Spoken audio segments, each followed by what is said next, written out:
네, 탄핵소추 의결서 사본은 아직까지 용산 대통령실에 전달되지 않았지만 탄핵소추 의결서 정본은 헌법재판소로 넘어갔습니다. 이제 헌법재판소의 시간이 시작된 겁니다. 8년 만에 다시 대통령 탄핵 심리를 하게 될 헌법재판소로 가보겠습니다. 여도현 기자가 연결돼 있습니다. 여 기자, 탄핵안이 접수가 됐죠? 네, 정성래 법사위원장이 탄핵소추 의결서 정본을 들고 제가 있는 이곳 헌법재판소 별관 건물에 이 접수 창구에 접수했습니다.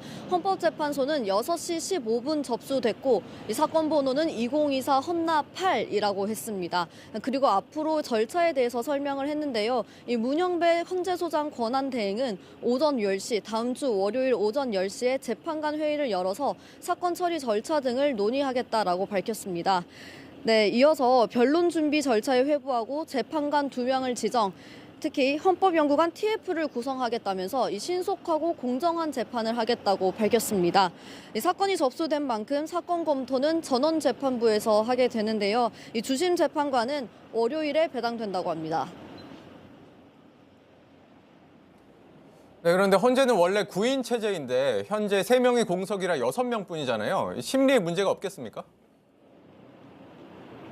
네, 앞선 이진숙 방통위원장 가처분 심리에서 이 6명 체제로 심리하는 건 문제 없다 이런 판단을 냈습니다. 그러니까 이번 탄핵 심판도 6인 체제 심리는 가능합니다. 다만 결론까지 내는 건 좀 어려워 보입니다.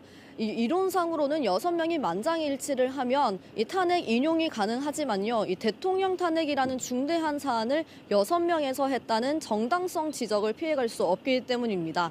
지금 헌법재판관 3명이 공석인데요. 이 3명 같은 경우에 앞으로 권한대행, 대통령 권한대행이 해야 됩니다.